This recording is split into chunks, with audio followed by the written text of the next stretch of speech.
आज नीति आयोग की बैठक थी, उसमें नहीं गए। वहां जाते कम से कम चिल्लाकर खड़ा होकर कहते हैं ना कि हमको विशेष राज्य का दर्जा चाहिए, वहां नहीं बोलेंगे। एक नंबर में बैठे बैठे विशेष राज्य का दर्जा मांग, बेमतलब है मुख्यमंत्री पद भी, लेकिन इनका नीति सिद्धांत है नहीं।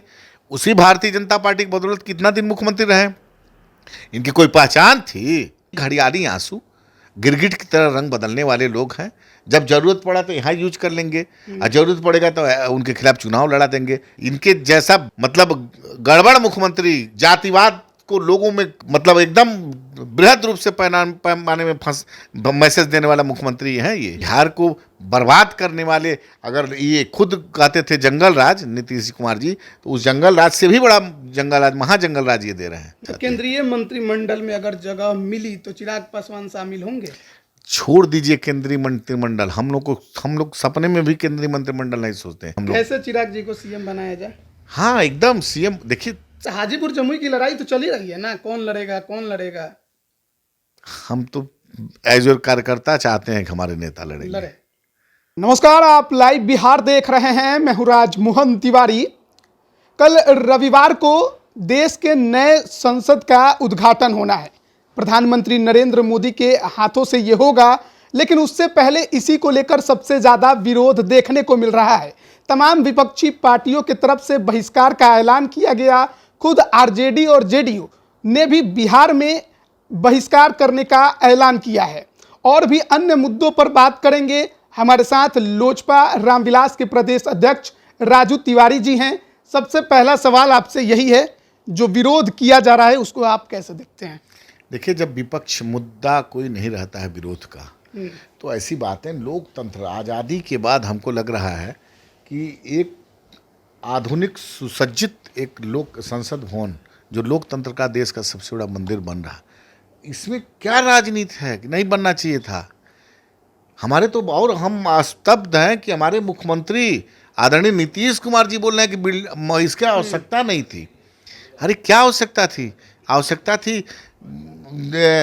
आंधी में पुल गिर जाए, उसकी आवश्यकता थी? ऐसे पुल निर्माण की आवश्यकता थी? ऐसा बांध की आवश्यकता थी चूहा खा जाए? शराब कितना 1000 लीटर यहाँ चूहा पी जाते हैं, यही सब आवश्यकता है? क्या आप देना चाहते हैं देश को, क्या बोलना चाहते हैं? अरे आज़ादी बात बना है, हमारी पार्टी लोक जनशक्ति पार्टी रामविलास उसका स्वागत करती है। आधुनिकतम से सुसज्जित होकर के वो लोकतंत्र का मंदिर बना है। देश उसका, उससे नया इतिहास लिखा जाएगा वहाँ से। देखिए, नई बिल्डिंग को लेकर तो विरोध जो था वो चल ही रहा है, लेकिन जो सबसे ज़्यादा विरोध का मुद्दा है वो है कि राष्ट्रपति के हाथों से आखिरकार क्यों उद्घाटन नहीं करवाया जा रहा है? देखिए, ये ओछी राजनीति है जिसमें भारतीय जनता पार्टी एनडीए ने आदिवासी समाज की महिला आदरणीय हम लोग की महामहिम द्रौपदी मुर्मू जी को कैंडिडेट बनाया था। उसमें क्यों नहीं लोग समर्थन दिए? क्यों समर्थन मांगने पर निर्विरोध क्यों नहीं कर दिए? देखिए, यही होता है घड़ियाली आंसू बहाना।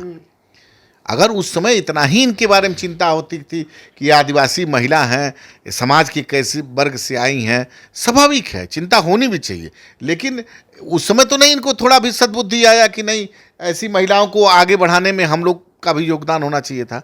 अगर उस समय इतना ही उन लोगों को रहता तो ये लोग उनको समर्थन करती ना, निर्विरोध होती हमारी राष्ट्रपति महोदया। लेकिन ये सब देखिए घड़ियाली आंसू, गिरगिट की तरह रंग बदलने वाले लोग हैं। जब जरूरत पड़ा तो यहाँ यूज कर लेंगे, और जरूरत पड़ेगा तो उनके खिलाफ चुनाव लड़ा देंगे, यशवंत सिन्हा जैसे लोगों को। तो ये गिरगिट की तरह रंग बदलने की जो विपक्ष की कला है, चूंकि मुद्दा उनके पास है नहीं, प्रधानमंत्री नरेंद्र मोदी के आगे कहीं वो लोग टिक नहीं रहे हैं।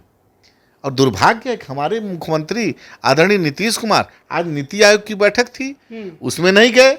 वहाँ जाते कम से कम चिल्लाकर खड़ा होकर कहते हैं ना कि हमको विशेष राज्य का दर्जा चाहिए, वहाँ नहीं बोलेंगे। एक नंबर में बैठे बैठे विशेष राज्य का दर्जा मांगेंगे। बेमतलब है वहाँ जाना। तो बेमतलब है, तो यही तो कह रहे हैं ना, बेमतलब है। बेमतलब है मुख्यमंत्री पद भी, लेकिन इनका नीति सिद्धांत है नहीं। उसी भारतीय जनता पार्टी की बदौलत कितना दिन मुख्यमंत्री रहे, इनकी कोई पहचान थी? 2005 में 2000 में मुख्यमंत्री हुए थे, कितने सीट थे इनके पास? क्या पहचान है नीतीश कुमार की? क्या दलित महादलित अति पिछड़ा, क्या यही इनका राज है? इनके जैसा मतलब गड़बड़ मुख्यमंत्री जातिवाद को लोगों में मतलब एकदम बृहद रूप से पैमाने में मैसेज देने वाला मुख्यमंत्री है ये। लेकिन विपक्षी एकता की मुहिम चला रहे हैं, अलग अलग राज्यों में घूम रहे हैं, तमाम मुख्यमंत्रियों से मुलाकात कर रहे हैं, तमाम नेताओं से मुलाकात कर रहे हैं, कह रहे हैं 24 में जो 14 में आए थे 24 में नहीं आएंगे।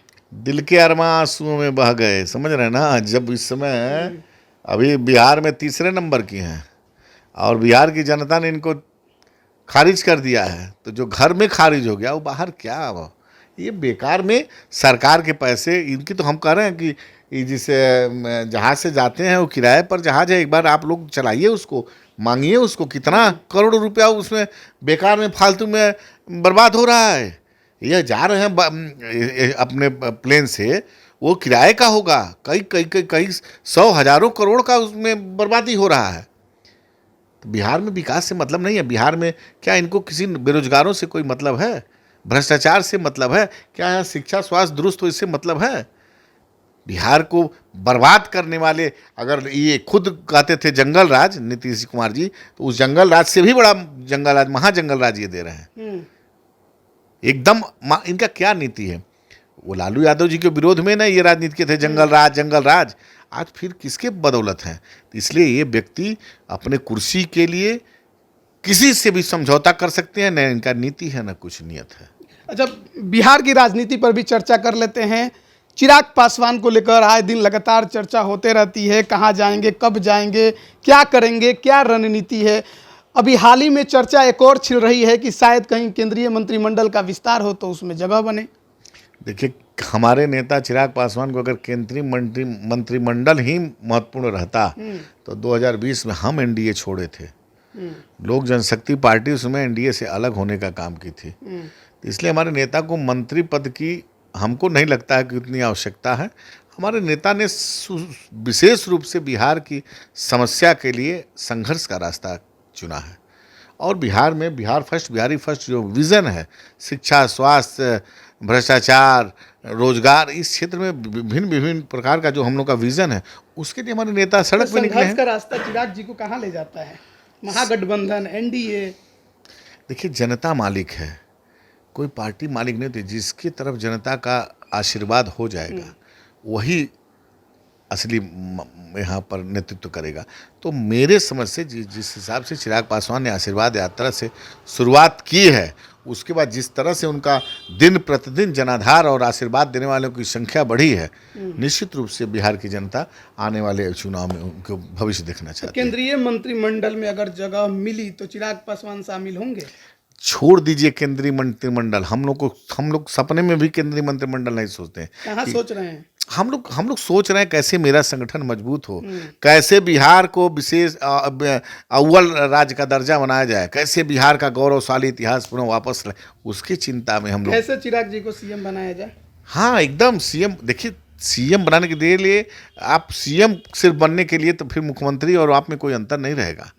आपकी सोच क्या है, कैसे आप बिहार को डेवलप करेंगे, कैसे बिहार में रोजगार देंगे, कैसे बिहार में कल कारखाने लगेंगे, इस पर सोच होनी चाहिए ना। कैसे बिहार के बच्चे जो बाहर पढ़ने जा रहे हैं वो यहाँ पढ़ेंगे, इस सब चीज़ पे सोच हो रहा है, उस पर काम कर रहे हैं। उसको जा करके गांव, प्रखंड, अनुमंडल कार्य में रख रहे हैं चिराग पासवान जी। देश भर में घूमकर नीतीश कुमार जी विपक्षी एकता बना रहे हैं, लेकिन बिहार में एनडीए का स्वरूप तय नहीं हो पा रहा है। तो सवाल उठ रहे हैं कि चुनाव नजदीक धीरे धीरे आ रहा है, गठबंधन बनने में समय क्यों लग रहा है? बिहार में लोकसभा की 40 सीट है। मैं मुख्यमंत्री जी से कह रहा हूँ, पहले अपना 40 सीट जल्दी से समझौता, जो 7 दल है ना, 7 सहनिया, 7 दल का है ना, 7, तो 7 दल का पहले अपना गठबंधन ये करके सीटें ये लोग बांट लें, जिससे देश में और किसी को लगे कि हाँ, इन लोगों आपस में, एक तो गांव में बच्चे खेलते हैं ना लाती पुती, वो होने वाला है। ये लोग आपस एकदम, देखिएगा, ये 43 सीट वाले हैं, कहेंगे आरजेडी से हमको ज्यादा ही सीट चाहिए, चाहे बराबरी पर रहेंगे। मैं बता रहा हूं आपको, कांग्रेस कहेगा मैं इतना सीट पे लड़ा हूं, हमको इतना सीट चाहिए। मान लीजिए 19 सीट लड़के 13 सीट जीता है, उसका भी अधिकार है। तो इन लोगों में आपस में जल्दी देखिएगा, इसे होगा कपर फरो चाचा भतीजा में नहीं होगा। दो हम लोग कहाँ सब चाचा को दूर से प्रणाम करते हैं। चाचा अब चाचा अभी की बात से ही नहीं है। हाजीपुर जमुई की लड़ाई शुरू है। हम कहाँ लिए चाचा की बात, हम लोग बात करिए, बिहार की बात करिए। तो हाजीपुर जमुई की लड़ाई तो चल ही रही है ना, कौन लड़ेगा कौन लड़ेगा। हम तो एज ए कार्यकर्ता चाहते हैं कि हमारे नेता लड़ेंगे। लड़े। अब देखिए कहाँ लड़ेंगे, वो तो नेता निर्णय करेंगे, लेकिन कहीं भी लड़ेंगे। हाजीपुर से एक अटूट रिश्ता है आदरणीय चिराग पासवान जी का। एक मतलब समझिए कि रामविलास पासवान जी हाजीपुर के नाम से जाने जाते थे, और हाजीपुर भी रामविलास पासवान जी के नाम से जाना जाता था। एक दूसरे के पूरक हैं लोग। उसी तरह चिराग पासवान जी का पारिवारिक रिश्ता है, घर घर से हाजीपुर वालों से एक आत्मीय रिश्ता है। उस रिश्ता को खत्म नहीं कर सकता कोई। एनडीए में चाचा है तो भतीजा को जाने में दिक्कत तो नहीं ना होगा। समय आने पर सब पता चल जाएगा आप लोगों को, चिंता मत करिए। चलिए, बहुत बहुत धन्यवाद आपका हमारे साथ जुड़ने के लिए। तो देखिए, 2024 लोकसभा चुनाव को लेकर भी कई सवाल थे जिस पर जवाब लेने की कोशिश की गई, लेकिन इसके अलावा जो अभी हाल में विरोध देखने को मिल रहा है नई संसद भवन को लेकर, उस पर भी लोजपा रामविलास ने साफ तौर पर अपना स्टैंड क्लियर कर दिया है, और जो लोग भी इसका विरोध कर रहे हैं उसे गलत ठहराया है। कहीं ना कहीं बीजेपी के साथ एक बार फिर से लोजपा रामविलास नजर आ रही है। बने रहिए लाइव बिहार के साथ। आप सभी का बहुत बहुत धन्यवाद। लाइव बिहार यूट्यूब पर सब्सक्राइब और फेसबुक पर लाइक जरूर करें।